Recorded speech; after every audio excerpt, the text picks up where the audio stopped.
really wanted to thank formally Mr. Sanjeev Bikhchandani. He's a big name, InfoEdge founder. Everybody knows about Naukri.com, but he's the founder of the parent company of Naukri.com and many more things. And every time you hear him, you know that he's thinking ahead. He's also one of the founders of Ashoka. So I hold him in very high respect for his contributions and the successes that he sort of created for himself. So a very warm welcome. It's always a pleasure to look at one of the products of Shiv Nadar University and feel very proud. I'm very proud of my students and alumni, but one alumnus that's present here, Rakesh, again, very warm welcome.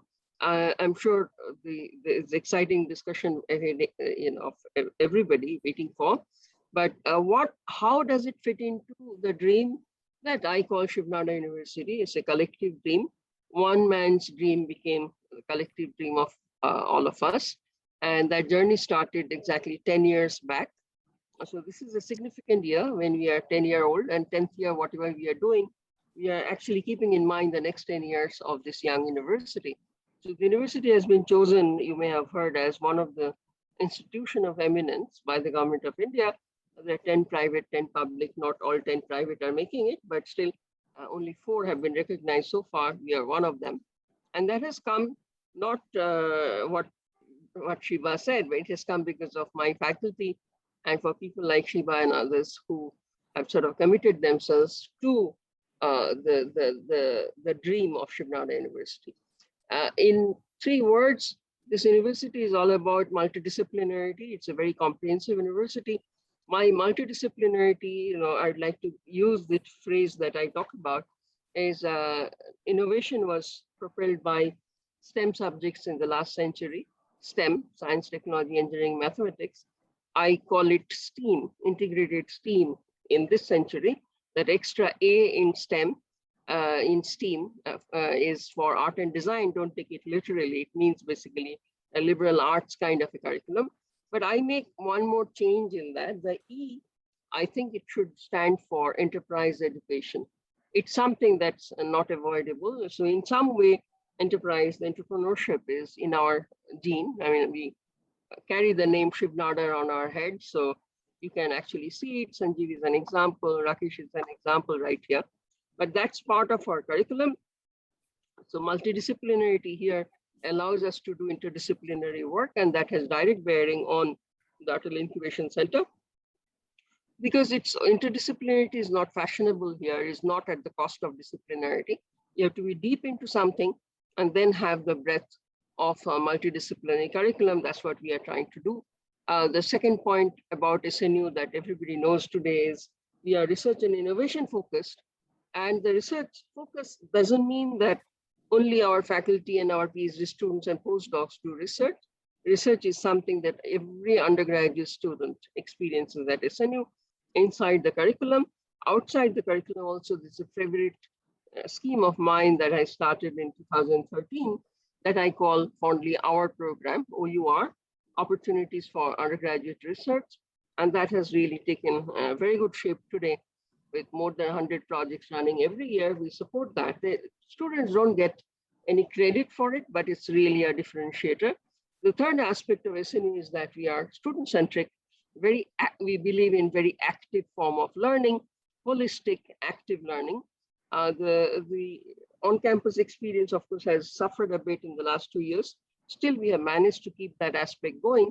So in a completely multidisciplinary framework, School of Engineering, School of Humanities and Social Sciences, School of Natural Sciences, School of Management and Entrepreneurship, and an Academy of Continuing Education for Lifelong Learning. That's what is on offer at SNU. So this basically takes care of the debate of future of work. If machines are taking over, then what are humans still good for? And the education today should actually do what I call training of the mind to think something that cannot be learned from textbooks. So training of the mind is one skill that never goes obsolete.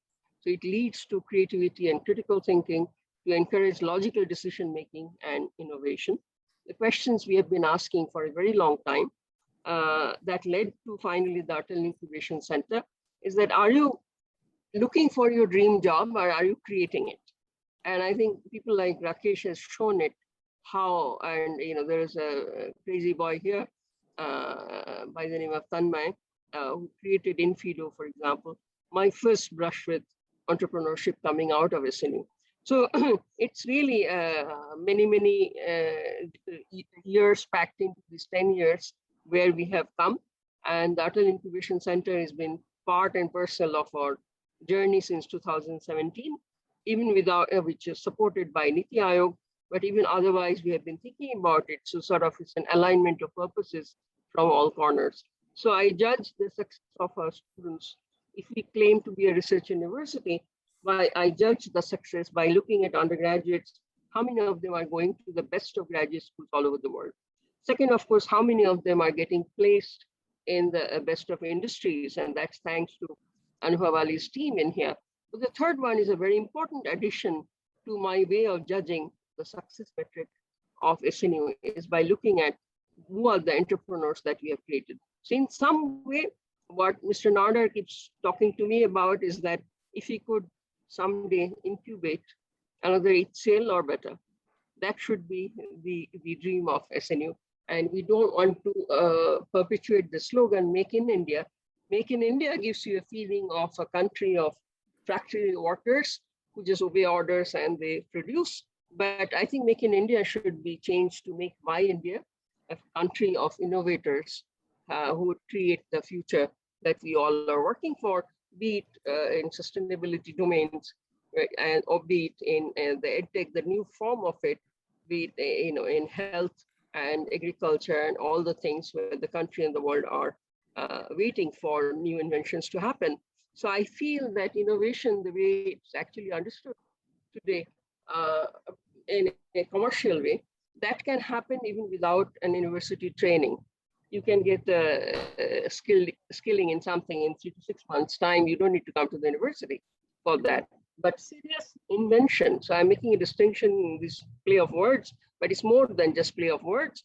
It's not about just innovation in the commercial way, which you can get even by tweaking some specs in an existing product and make it commercially viable. But in invention of the kind, be it the space travel or be it whatever, it requires still university training. So inventions, so the question before our people should be, what is the next big invention the world is waiting for? Okay, I'm sure it's not just tweaking the social media platform algorithms. It's much more than that. It's not e-commerce alone. It's actually much more than that. So you saw, because of the pandemic, healthcare, our preparedness for it, where energy cost has been rising steadily, healthcare is inadequate, food becoming a problem, and more importantly, climate change is staring at us, and it's really scary. So what's the next big invention the world is waiting for? India is waiting for, the world is waiting for. So that's the question I'll leave you with. And I think we have the expertise available with us in people like Sanjeev and people like Rakesh to help you with the business plan, if that is what is stopping you from dreaming the next big thing. So I'll stop here, Shiva, and over to you. I'm really happy. Welcome to the new cohort, and I wish you best of luck. Luck comes by creating it. So you made the first nice choice in choosing to stay with SNU AIC. All the best. Thank you, ma'am. Thank you. And I think there's hardly left for me to tell about the SNU. So I think I should ask quickly, so we'll not take much of your time. We should move. Ma'am has already described that how Atal Incubation Center is trying to make a mark through how to create that self-employment, what we call as the slogan of India. But I think it's more about creating your own choices. It's well said by Mahatma Gandhi that be the change you wish to see in the world rather than expecting the world to change. And I'm proud to be part of this whole setup and the ecosystem. So Saurabh, can we have this AIC quick performance video? Because I think telling and describing the figures might be very boring for people.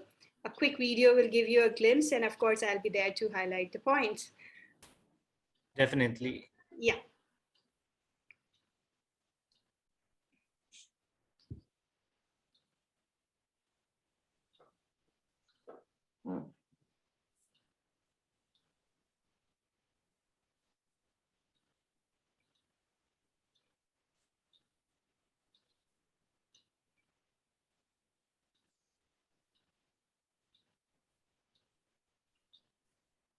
So we can see that Atal Incubation Center, which was started in 2017, in a 4 years journey, we might it started in November 2017. Not a big, not we can say it's a 4 years journey. In between, we also was you can say a 1.5 year went into COVID.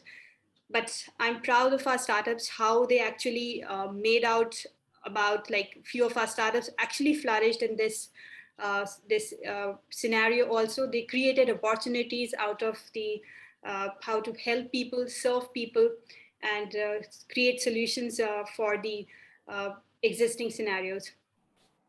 So we have the video. Sorry, we can't hear the sound.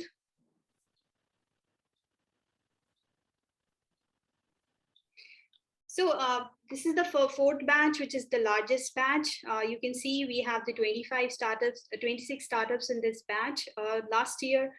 So it's about you can say a great increase and a quite promising startups today we have. Many are already patented. They have been recognized by institutes and bodies like NASCOM. Even few are, one of them is listed with Forbes for one of the innovative ideas they have. The around the ecosystem. So our focus is more to provide the holistic support to the startups rather than just giving the nominal, you can say the tangible part to the startups. We try to build or be a part of the startup journey and work along with them. So that's a USP we are trying to create. I guess we can play the video now and yeah. It would sum it up.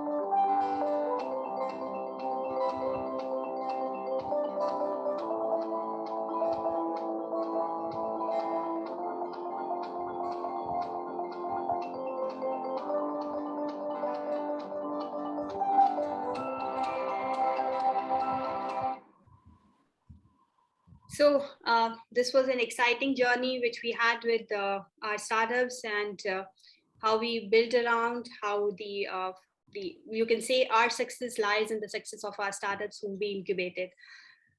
This is a part, whatever we are doing is a part of our venture challenge, which is an annual event, or you can say a process through which we select and choose the most, you can say quality startups to be a part of this journey. AIC has been very, very selective in choosing this because picking the right candidate for the right kind of support is what the funda we follow here. Saurabh, can we have that video as well?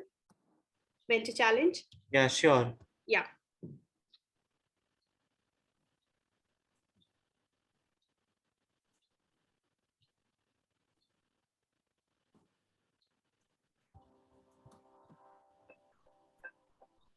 These are the kind of sessions where we need to also, bring back the positivity. SNU partnership with AIC is kind of enhancing that.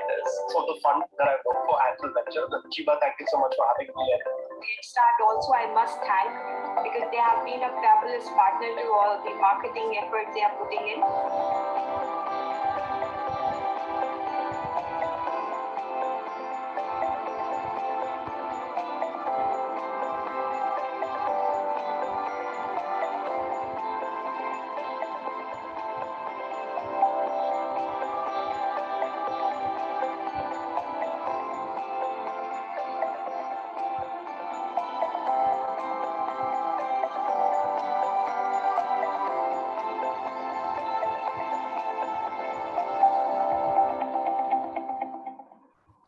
So you can see that we selected out of 230 plus applications.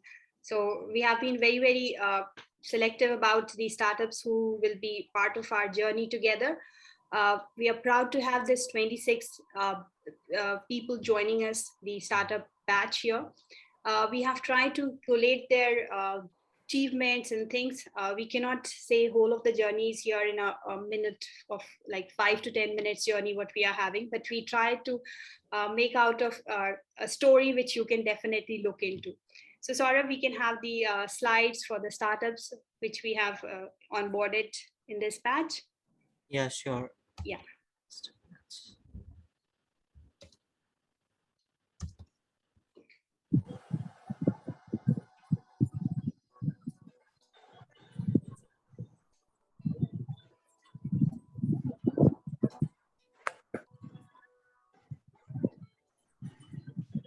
Sound is not there, Saurabh, if you can check that. Anyways, continue. I think there's no meaning to the sound. It's okay. All right.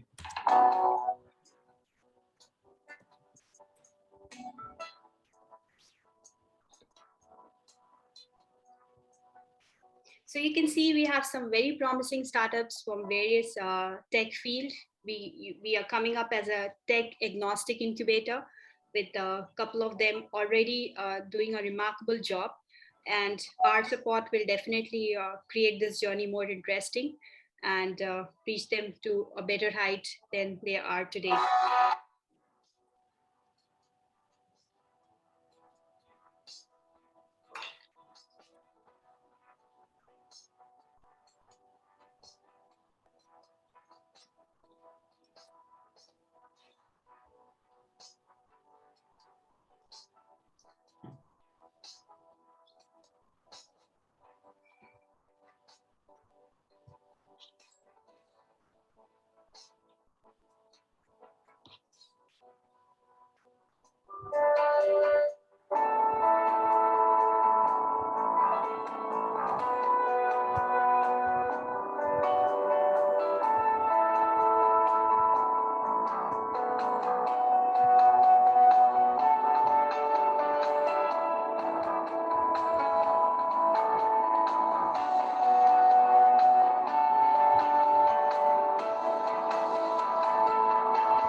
Thank you, Saurabh. I think most of the things said, and people are eagerly waiting for Sanjeev and Rakesh's conversation for which we have gathered here. So instead of freaking out about these constraints, what the world is talking about, embrace them. That's what the motto we follow as an AIC also. Let them guide you. Constraints drive innovation and force focus. Instead of trying to remove them, use them to your advantage. And whole of this quote, if we say, totally fits to Sanjeev. Sanjeev Bikhchandani, the founder of InfoEdge, most popularly known as founder to Naukri.com. Naukri.com brought an era which we call today as the internet-based startups, where the world is thriving now. Everyone is running about. So it was these people who actually laid the foundation to such startups. His startup, of course, is an inspiration for running a successful business, but his journey and story to create Naukri.com itself is inspiring for many.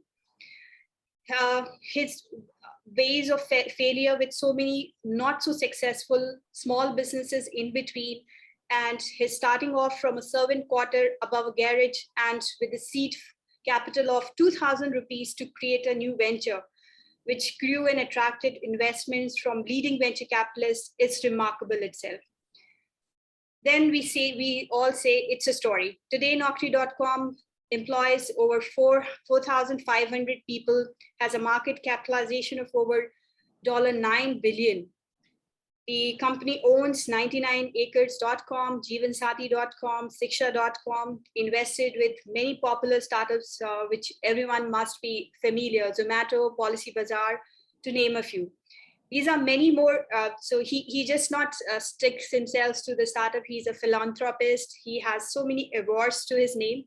And to mark and like how to create this conversation more interesting, we thought that we should have somebody, maybe a young chap in the same sphere who could actually understand and talk to him nicely. So we have here Rakesh to continue his founder's journey exploration with a fireside chat. So Rakesh Munnanooru is a young, vibrant, truly inspiring entrepreneur himself, whose journey again is an inspiration for young students and entrepreneurs who are part of this whole session. We are proud to introduce him as our alumnus from batch of BTech 2015. Rakesh is a serial entrepreneur, a technologist with a cross-industry global footprint spanning over 8 years. He certainly serves as a CEO and founder to WhistleDrive, which has already raised like 77 crores, working with 75 plus enterprises clients across India. He's also listed among the 50 emerging startups in India 2019 by Business Connect.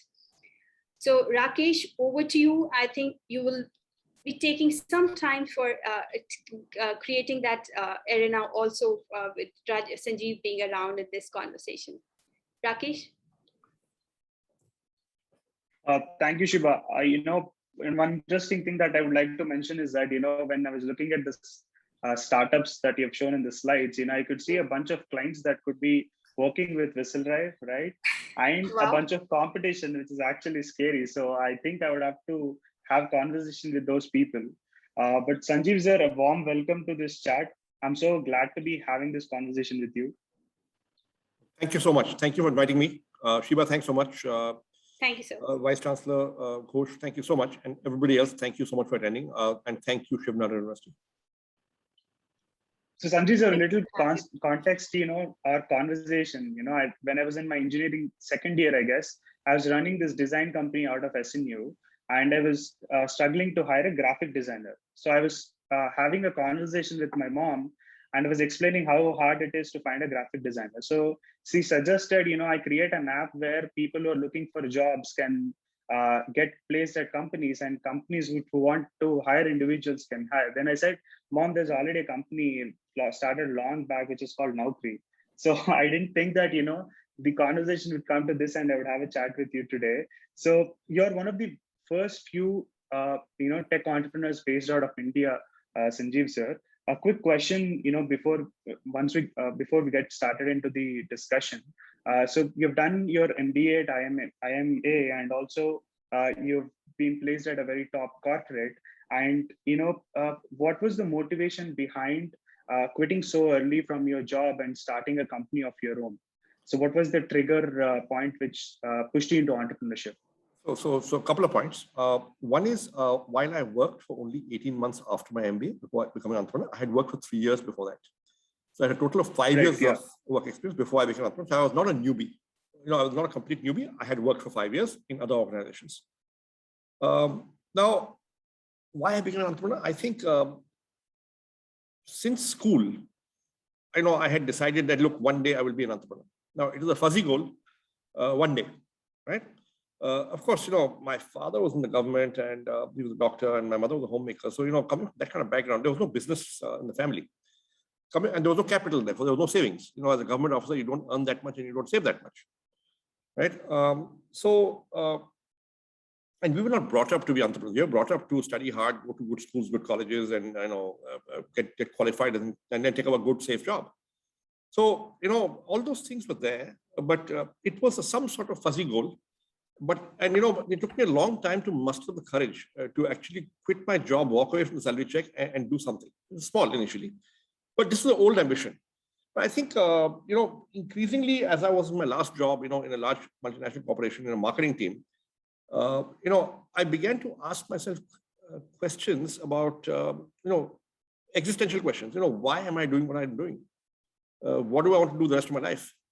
And if I continue in the path I am, which is working as an employee manager at a large multinational, where will I end up, say when I'm 55 or 60? And I look back on my life and career, what would I have achieved? And I was not happy with the answers I was coming out with.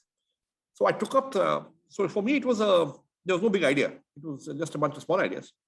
But, I was saying, I don't want this life, let me try that life. And so there was 7 years of drift, 7 years of experimentation. We did 15 or 20 small things. And then we did one more small thing, Naukri. When we started Naukri, it was just a small idea. So one more in the series of 20 small ideas I pursued in over 7 years. Now this one, accidentally turned out to be a big idea. Right place, right time, work hard, work smart, got lucky. I think it took us a year to realize, hey, you know what, this might be a big idea after all. And we began to pursue it with complete focus and earnestness. And we transformed ourselves by 1998 into an internet company. Prior to that, I had done, salary surveys, trademark databases, reports, teaching, training, writing, whatever came my way to survive. And this is one more thing. So that's how I became an entrepreneur. That's amazing. Throughout the journey, at any point of time, did you feel that, okay, this idea is not scaling, or, I'm not doing exactly what I want to do? And at any point of time, did you think, maybe I should get back to the previous, role that I was in? Did that ever happen to you? No. So the thing is that in the 90s and the 80s, when I began my career in the 80s, if you were educated and qualified, you almost never wanted to become an entrepreneur, right? So there were entrepreneurs by caste and entrepreneurs by family. And there were entrepreneurs who had no choice, could not get a good job, so became an entrepreneur, right? But if you're from an IIM or an IIT or a St. Stephen's, or, there was no way you would become a first generation entrepreneur. Very, very, very low probability, right? And in general, if you became an entrepreneur and after 3 or 4 years, you wanted to go back to a job, right? You were then put on the perpetual slow track because entrepreneurial experience was not valued, and you were branded a failed entrepreneur, right? It is very different today. Today, entrepreneurial experience is really valued. At that time, so there was no question of going back. I simply would not want to be on the slow track. If I want to be, I'm competitive, right? So if I want to be in the corporate sector, I want to play that game well. And if I go back after 3 or 4 years of working as an entrepreneur, there is, I have lost maybe 15 years, of my career. So people who failed as entrepreneurs and went back very often went off to the Middle East or Africa and would not seek a career in India. Some would, but they were always on a perpetual slow track. So the environment was different then. So there's no question of going back, no matter how badly you were doing. Second, I did not have an ambition or a dream to build a large company. I was very happy running a small company as long as, I was surviving, and very occasionally I could get a salary. So in the first 10 years, for roughly 4 years, I could take a salary, and for 6 years, I could not. But I managed. I was quite happy. I was supplementing my income by teaching and on weekends at business school around Delhi as visiting faculty. And I was getting my pocket money to survive, and I was okay with that. Even when you launched Naukri, the dream wasn't to build a big company. The dream was to build a small, profitable company, right? It's only when, and we got calls from venture capitalists saying, can we invest in your company? And we declined 3 or 4 of them. The only reason we went ahead with venture capital was because some funded competition launched, and we realized we had to raise capital. And once you raise venture capital, you have no choice but to try and build a large company. So I did not have the ambition to build a big, large. I didn't want a complex, complicated life. It's a very simple life, working out of home, breaking even, sometimes making a profit. I knew that next year I'll make a profit, hopefully, always. It was always next year. But sometimes I would, sometimes I wouldn't. But I was quite happy leading that life, running a small company.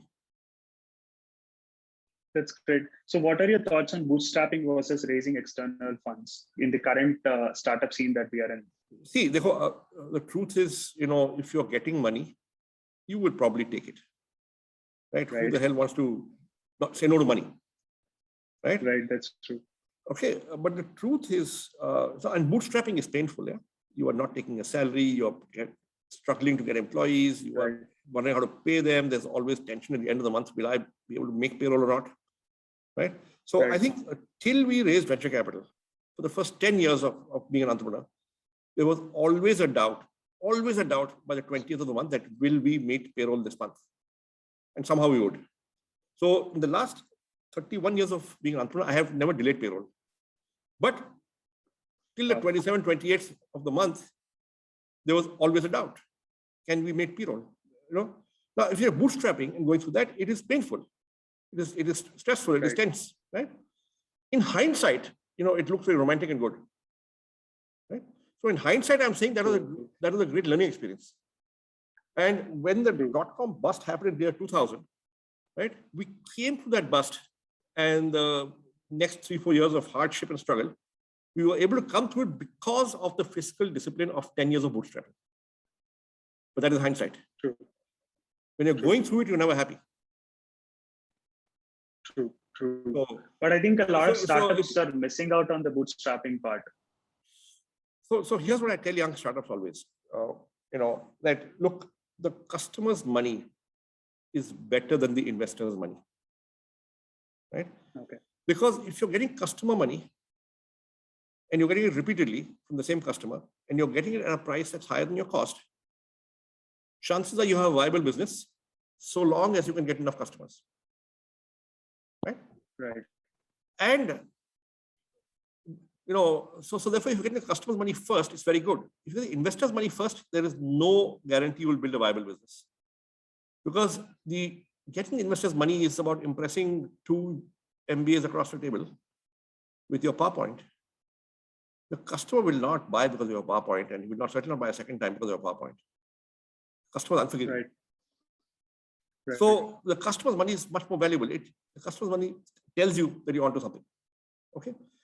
Now, if you get the customer's money first, and the investor's money will almost certainly follow.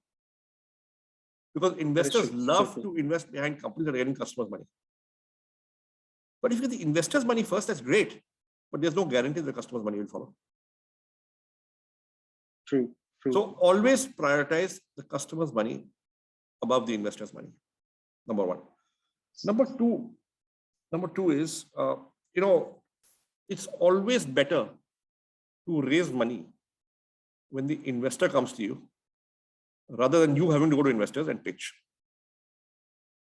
So we have always succeeded when we had inbound interest to raise money. Whenever we had to go outbound in the early days, we would always fail to raise money. Never succeeded. Right? You know, and therefore get your company into a place where investors come to you rather than you go to investors. And what is the way to do that? The way to do that is to get customer money. Before we raised money in April 2000, we had said no over the previous 1 year to several investors, saying, thank you so much, we are profitable, we don't need the money. Right? Right. Actually, nothing makes an investor more eager to invest than when a startup tells them, thank you so much, we don't need the money, we are profitable. That is true. That's when they die to invest. That's right. So little secret, get profitable, get customer revenue, bootstrap. The investor aayega aapke paas. When the investor comes to you, that's when you raise money. That's the best time. You will get your valuation, you will get your round size, you will get everything. So revenue should be the focus, not the funding. The customer. That should be the customer should be the focus. Right. That's awesome. So in that context, sir, so you have been an investor in a lot of companies. Now, naturally, there are some businesses. There are some businesses where you can't get customers till you do some stuff, and that some stuff may cost money, and for that some money you may need investor money. Right? It's possible. It's likely. Many businesses are like that. Right? There's a long gestation before you get a customer. But the way we figured it was, we didn't have a choice. Right? We had no venture capital in those days. Right? There was, I remember in 1992, I had to struggle for 6 months to get a 30,000 rupee OD limit from Bank of India because banks would not lend to businesses that did not have collateral. We had no collateral. Right. And so we were always capital scarce, capital short. So we had to use our wits to somehow get the cash cycle going, that we could produce products which where we could charge advance from customers and live off customer money. Right. Now, if we had the luxury of being externally funded early on, we would not have done that. So yes, bootstrapping was good for us. That's awesome. So one interesting thing that you mentioned, sir, is that startups should not go out for capital, but rather wait for the investors to come when they build a solid business, right? So when they build a solid something. Right, that's true. Remember, customer base and revenue associated. Zomato did not support us for investment. They were doing only 1 lakh of revenue, but they had produced a site which we loved, and it was getting a whole bunch of traffic without marketing. And it was the value there. We approached Zomato and we wooed them. Right.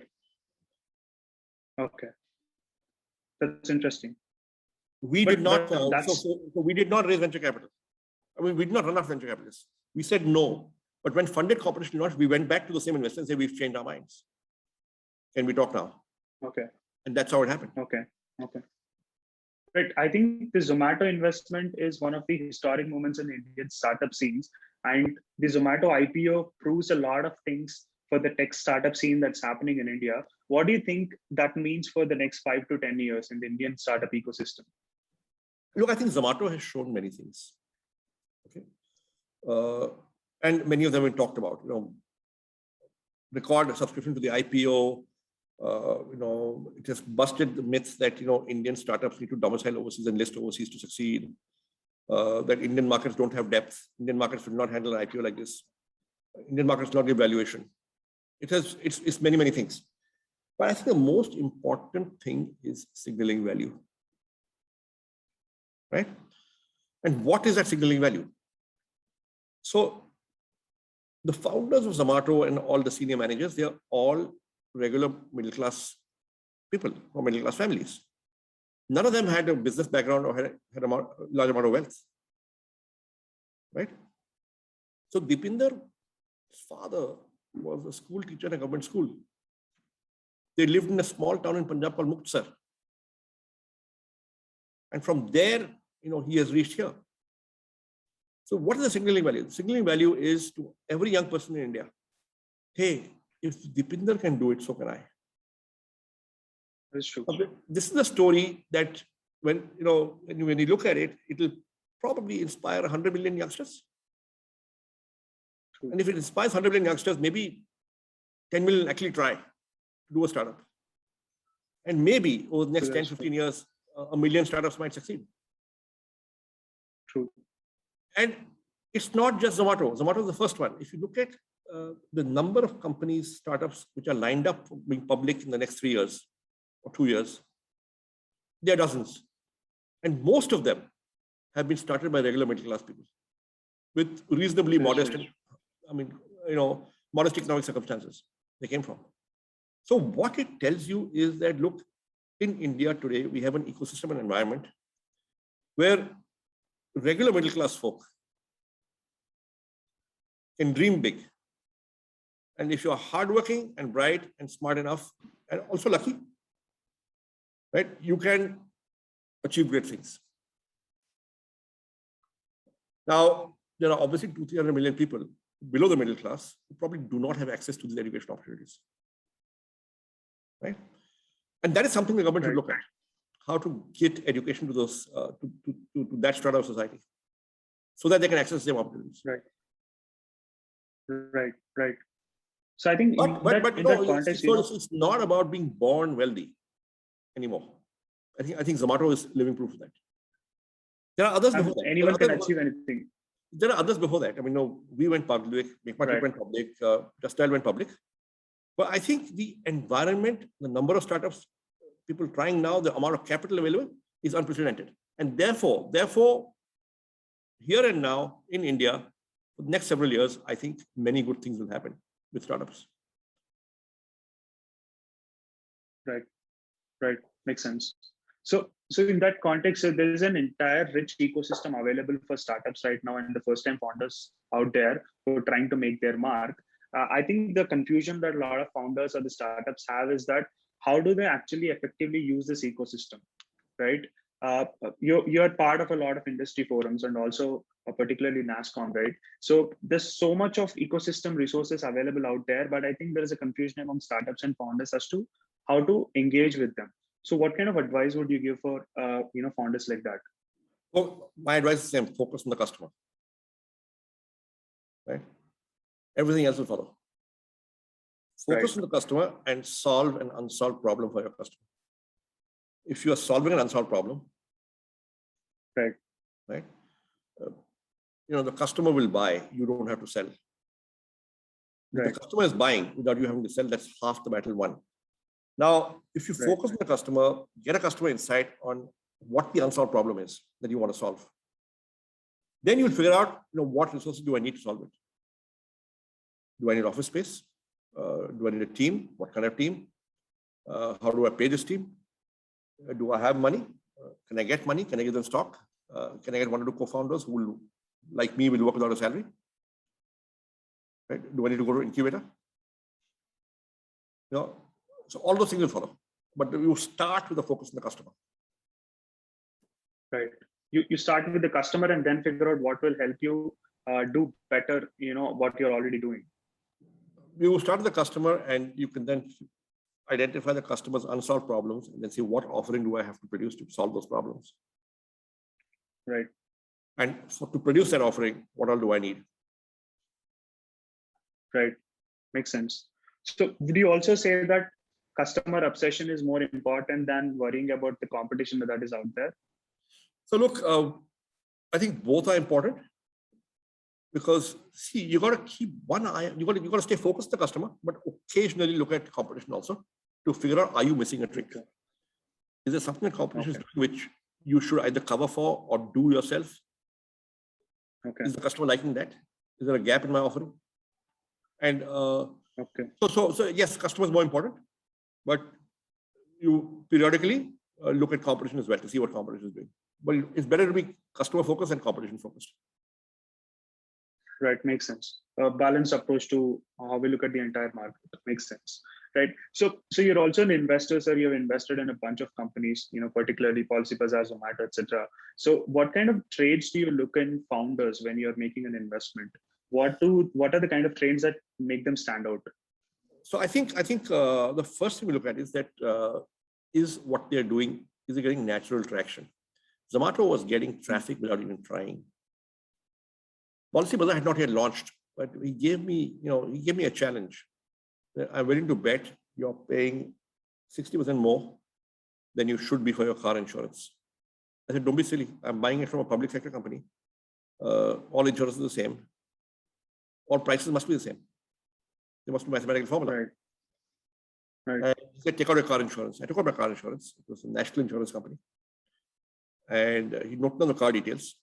He went through he queried some resource somewhere and produced 6 quotes, the lowest of which was 40% lower than what I was paying. And I was stunned. Wow. So the truth is, I realized that we don't really examine the insurance that we are buying. We buy car insurance because it's mandatory. When you buy the insurance that the dealer sells us when you're buying the car, it comes bundled with that insurance. You can't drive the car out of the showroom without insurance, right? And then you renew every year when you get a renewal notice. And you don't question the price. Right. Because it's actually a very small part of the price you pay when you're buying a car. And you don't even know that insurance prices vary so much. And this was an insight that hit me. And I said, we'll back this. Then, of course, you look at team. I mean, in both cases, the team was very, very good and solid and stable and very bright and hardworking. Right. And any personality traits that you look specifically in founders, their personal, lifestyle goals or whatever. So it's like this. See, one question we often ask is, what salary would you like to pay yourself after we invest? Now, we're not looking for a specific number, but we are looking for an approach. Right? How does he think about this question, he or she? Now, one answer can be, hey, you know what? I was from IIM Ahmedabad, and I worked for 7 years, and I was a multinational, and this is what I was earning. Now for 3 years, I've been not taking a salary. So now I want my full salary restored to back to my market levels, what I was doing. That's one answer. Another answer is, you know what? I need this much to survive and a little surplus, right? And I don't have an extravagant lifestyle. I know if I take a very high salary, I will dilute my equity sooner and faster. So, and I value my equity, so I don't want to take too much. I will take more and more salary as the company does better. Right? Right. We believe the second type of entrepreneur is more aligned to investor interests than the first type. True. And that's just one trait. The other trait is, of course, commitment. That can he stay the distance 10 years, 20 years? Is he a good people's person? Will he treat? Can he, now when you meet a 28-year-old Binder Goyal and you're asking yourself that, look, 7 years out, he might be running a team of 3,000 people. He has never had anybody report to him so far in his life. I mean, till he became an entrepreneur, but in his job at Bain. Right? So do you think he can handle a team of 3,500 people? I don't know. These are judgment calls. Yeah, I think he might be able to. He's bright enough, smart enough. I think he gets it. But you never know. These are judgment calls. Right? So can he handle people, large teams, 5 years out, 7 years out? Can he, will he treat minority shareholders well?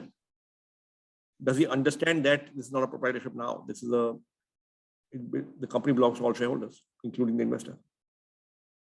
Right. Does he understand the responsibilities of the entrepreneur? Right. Makes sense. If tomorrow there's a downturn and he has to tighten his belt, will you throw in the towel and say, I'm going back to a job? Or will you say, hey, hold it. I will not be difficult. I'll see it through. Okay. So basically an entrepreneur who values the equity and also looks at the long-term possibility of the you're looking at commitment, you're looking at personal sacrifice, you're looking at competency, you're looking at integrity. Right. Makes sense. And quick question on the kind of startups that are raising money and scaling really faster. So what do you think of platform business model, and how can an entrepreneur or a founder look at the model and think on an ecosystem level, not just as a business level? No, I think ultimately an entrepreneur running a business, right? And that's how he will survive, and that's how he will grow, and that's how he will prosper, that's how he will build a good company. So, so you don't, as a startup, don't think so much about the ecosystem as about your own company. And that's normal, natural, and good. Right. Okay. Right. Platforms, I think, are great businesses, but it's also hard to make a platform succeed. The platform will depend on the traffic you're getting on both sides. Right? So if you look at a platform like Naukri, right? You're making job seekers and employers shake hands. Right? So why should somebody put their job on your site unless you're getting traffic? Right. And why should traffic come unless you've got jobs? So it's a chicken and egg. Right. You need one to get the other. So how do you solve the chicken and egg problem? Right. Without the chicken, there's no egg. Without the egg, there's no chicken. Right. You need both to make it succeed. So those are issues to be thought through and linked. The way we did it in Naukri was we simply got 29 newspapers around the country and took jobs from there free of cost, rehashed our own words and put them up there. That got the traffic. The moment traffic began to come, we began to go to companies and say, hey, pay us money for the jobs that you not advertise in the paper. And they began to pay us. Right. So that's how we kicked out. That's how we solved the chicken and egg problem. Now each marketplace will have its own version of the chicken and egg problem and its own solution. And if competition is doing it before you or better than you, then maybe you shouldn't launch that marketplace. You've got to be differentiated, you've got to be relevant, you've got to be perhaps first mover. Right, makes sense. It's very rarely that two marketplaces succeed in the same vertical. Because typically marketplaces are winner-take-all models. Right. Right. So So do you think any business, if you go at a deeper level, can actually become a platform? Or is that the kind of approach that founders really should start thinking at this point? Well, look at it this way. Nike is a platform. Sugar is not a platform. Sugar is selling its own brand. Cosmetics. Right. Now, True. can Sugar become a platform? Maybe it can. It's not even trying yet. It doesn't want to be. And both can succeed. Right. True. That is true. True. Makes sense. And for a non-technical company or a non-technology company like Sugar, for example, what are the traits because of which they're able to raise so much money? A D2C brand, which is completely I think great customer insight and great execution on that insight. Two broad things. Makes sense. Makes sense. Makes sense.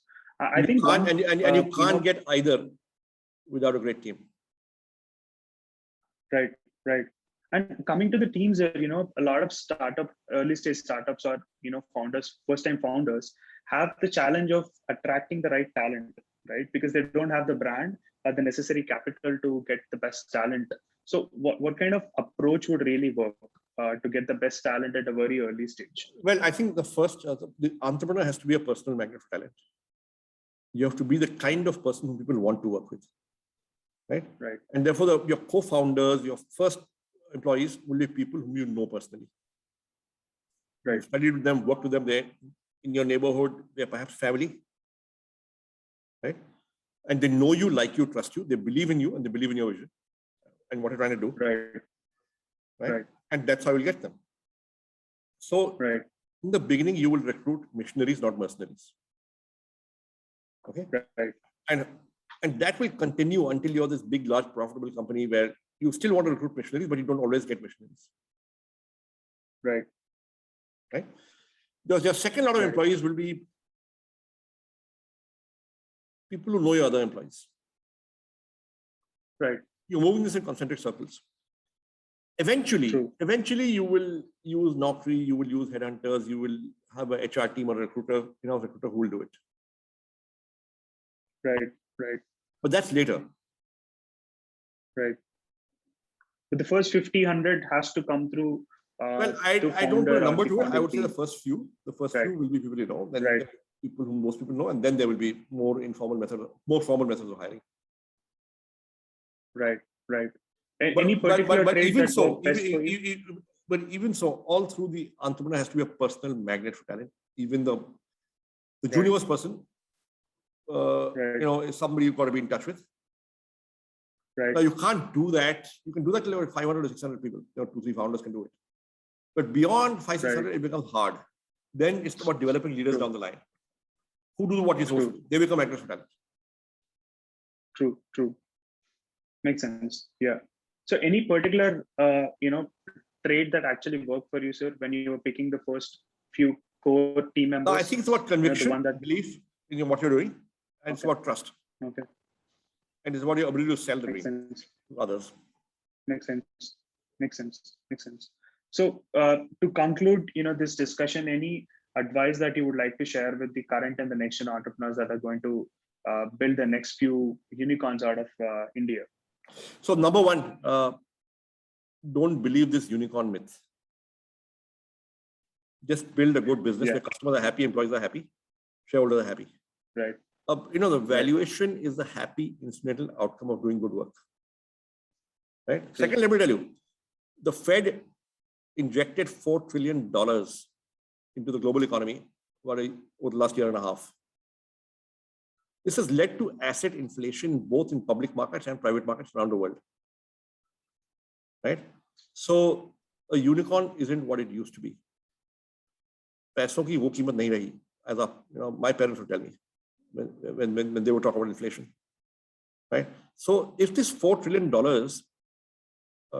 had not been injected into the world economy, would there be 60 unicorns in India or 59 or whatever? Probably not. But would there be 60 good business? The answer is yes. True. So valuation makes sense. You don't decide valuation, boss, and you don't chase valuation. You just work for your customers. A valuation,